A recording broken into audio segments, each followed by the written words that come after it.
been 2 years since the Cedar River reached flood stage in Cedar Rapids, but experts say flooding events are becoming more extreme and frequent. The city of Cedar Rapids is continuing work on the $750 million flood mitigation projects, knowing the next flood is just around the corner.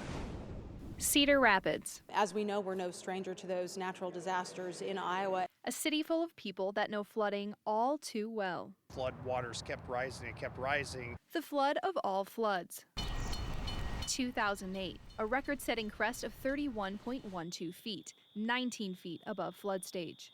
Helped participate in boat rescues for about a 24-hour period, and obviously the flood waters came up to 8 feet higher than predicted, and 11 feet higher than previous records. In the weeks following the 2008 flood, the city got to work, but it took years to finalize an unparalleled $750 million flood mitigation project. Communities really come back strong. We cannot have this happen again and expect a similar type of recovery. But shortly after, in 2016, another scare for the city. The river crested at 21.97 feet, the second highest on record after 2008, once again causing damage to the heart of Cedar Rapids. In 2008 and 2016, we exceeded records going back for how long?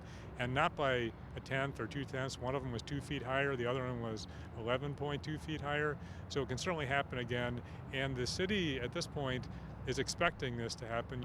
Today, streets are blocked off, sidewalks are closed, all as this monster of a project is underway. Behind me is the First Avenue floodgate. It will eventually be able to slide across the road, protecting downtown from rising waters.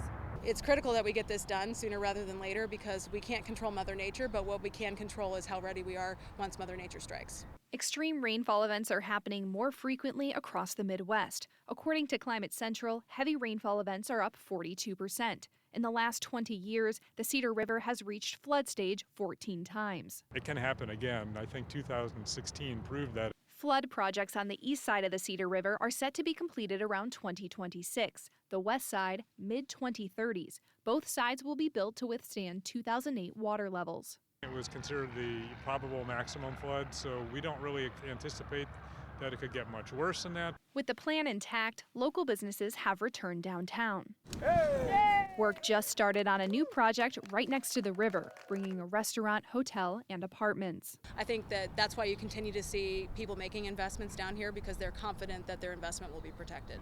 Despite the confidence in the flood protection. And our mindset is, get 1% better every day and a continuous learning. Fire Chief Greg Smith says the fire department training has changed. Continue to do a lot of swift water training for our crews, boat rescue training, so just a lot of different types of training to make sure that we are ready for whatever the next disaster is. They're prepared for the next disaster and know the next flood is always on the horizon. And we've heard a lot about ethanol recently with those skyrocketing gas prices, but are Iowa biofuels really better for the environment? We'll find out after the break. And speaking of corn products, Rebecca's breaking down a plan to genetically modify the stuff to be tougher in Iowa's wild weather when we return.